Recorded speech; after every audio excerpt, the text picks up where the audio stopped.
নমস্কাৰ, মই সাংবাদিক পংকজে আপোনালোক সকলোকে পুনৰবাৰ মোৰ ইউটিউব চেনেল তথা ফেচবুক পেজ পংকজ শ্লিমকালে আন্তৰিকতাৰে স্বাগতম জনাই এই মুহূৰ্তত লৈ আনিছোঁ ৰাজনৈতিক ক্ষেত্ৰৰ এটা বিশেষ গুৰুত্বপূৰ্ণ খবৰ। গতিকে চাই থাকক সম্পূৰ্ণ ভিডিঅ'টো।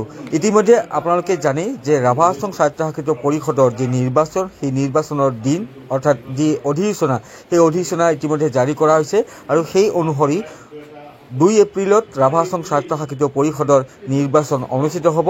4 এপ্ৰিলত ঘোষণা কৰা হ'ব ৰাভা হাছং স্বায়ত্তশাসিত পৰিষদৰ নিৰ্বাচনৰ ফলাফল। আৰু এই ৰাভা হাছং স্বায়ত্তশাসিত পৰিষদৰ নিৰ্বাচনৰ দিন ঘোষণা কৰাৰ লগে লগে দেখিবলৈ পোৱা গৈছে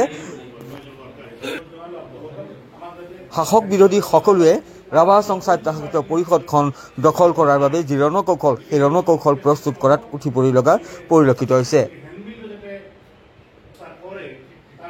বিজেপিৰে মিত্ৰতা থকা ৰাভা হাছং যৌথ মঞ্চই পুনৰবাৰ ৰাভা হাছং স্বায়ত্তশাসিত পৰিষদখন টংকেশ্বৰ ৰাভাৰ নেতৃত্বত দখল কৰাৰ বাবে ৰণকৌশল প্ৰস্তুত কৰাৰ বিপৰীতে দেখিবলৈ পোৱা গৈছে কংগ্ৰেছেও এইবাৰ ৰাভা হাছং স্বায়ত্তশাসিত পৰিষদখন দখল কৰিবলৈ ৰণকৌশল প্ৰস্তুত কৰাত উঠি পৰি লাগিছে। আৰু ইয়াৰ বাবেই ৰাভা হাছং স্বায়ত্তশাসিত পৰিষদৰ ৩৬টাকৈ সমষ্টিত কংগ্ৰেছে অকলেই নিৰ্বাচনত প্ৰতিদ্বন্দ্বিতা কৰিব বুলি ইতিমধ্যে জানিবলৈ দিছে। কেৱল এই নিৰ্বাচনত প্ৰতিদ্বন্দ্বিতা কৰাই নহয়, ৰাভা হাছং স্বায়ত্তশাসিত পৰিষদখন এইবেলি কংগ্ৰেছৰ হাতলৈ যোৱাটো 99% বুলি মন্তব্য প্ৰকাশ কৰিছে প্ৰাক্তন বিধায়ক প্ৰণয় ৰাভাই। আৰু ইতিমধ্যে এই নিৰ্বাচন কেন্দ্ৰিক তেওঁলোকৰ যি সভা, সেয়া গোৱালপাৰা জিলাৰ ধূপধাৰ আৰক্ষী থানাৰ অন্তৰ্গত কথাকথিত থকা উন্নয়ন সমিতি ভৱনত অনুষ্ঠিত হৈ গৈছে। আপোনালোকে তাৰে কিছু দৃশ্যাংশ এই মুহূৰ্তত প্ৰত্যক্ষ কৰি আছে, য'ত বৰ্তমানৰ বিধায়ক যাদৱ চৰকাৰীৰ লগতে যিসকল কংগ্ৰেছী নেতা কৰ্মী আছে তেওঁলোকৰ এই সভাখনত উপস্থিত থাকে।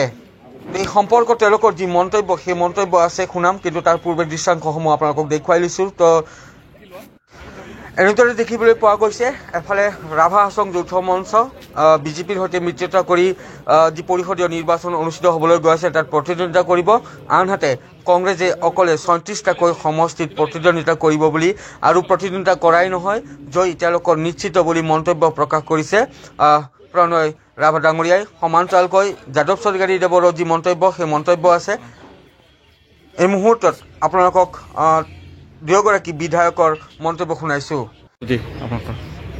নিৰ্বাচন প্ৰস্তুতিটো আমাৰ ভালেই চলিছে সন্তোষজনকভাৱে, আৰু নিৰ্বাচন ঘোষণা কৰাৰ কাৰণে আমি অন্ততঃ চৰকাৰক কিছু ভাল পাইছোঁ। কিন্তু এইটো নিৰ্বাচন আজি এবছৰ আগতে কৰিব লাগিছিলে, এবছৰত হ'লে আৰু বেছি ভাল পালেহি। তথাপি কৰিছে কাউন্সিলৰ হেৰিখিনি, তাৰ কাৰণে আমি চৰকাৰৰ এইখিনি আমি আদৰণি জনাইছোঁ। কিমান আশাবাদী? আশাবাদীটো আমি এইবাৰ কাউন্সিল দখল ল'ব পাৰিম, এইখিনি আমাৰ একেবাৰে আমাৰ 99% আমি আশাবাদী।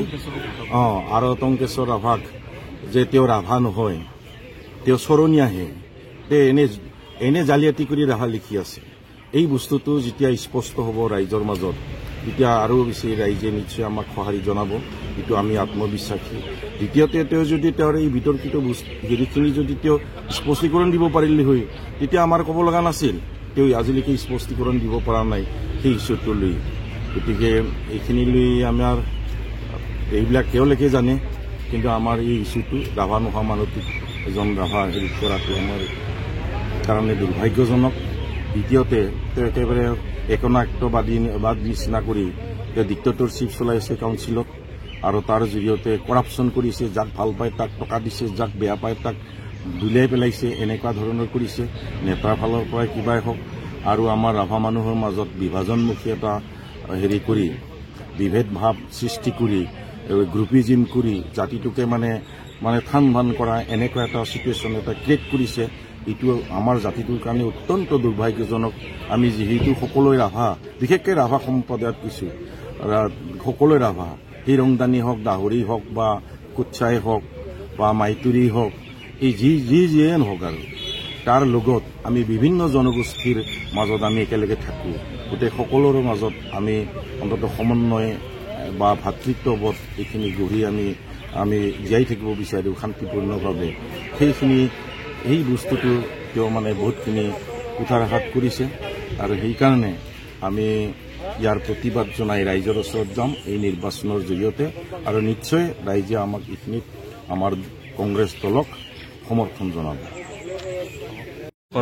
প্ৰস্তুতি আমাৰ জাতীয় কংগ্ৰেছ দলৰ ৰাভা হাছং ইলেকশ্যনৰ মানে কাৰণে আমি কমপ্লিটলি প্ৰস্তুত হৈ আছোঁ যে 36টা সমষ্টিত কামৰূপ আৰু গোৱালপাৰাকে মিলি 36টা সমষ্টিৰ ভিতৰত গোৱালপাৰাত 20টা সমষ্টি আছে আৰু সেই 20টা সমষ্টিৰ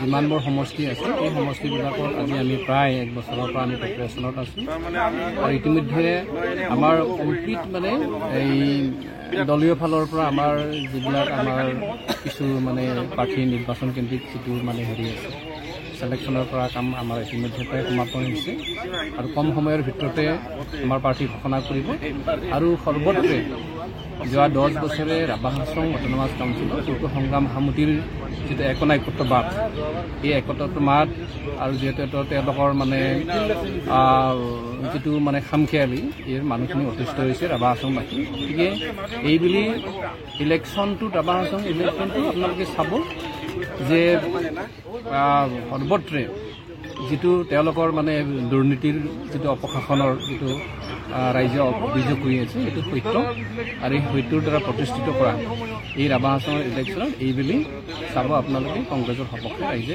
ভোটদান কৰি আমাৰ দলক শাসন কৰাৰ কাৰণে সুবিধা দিব।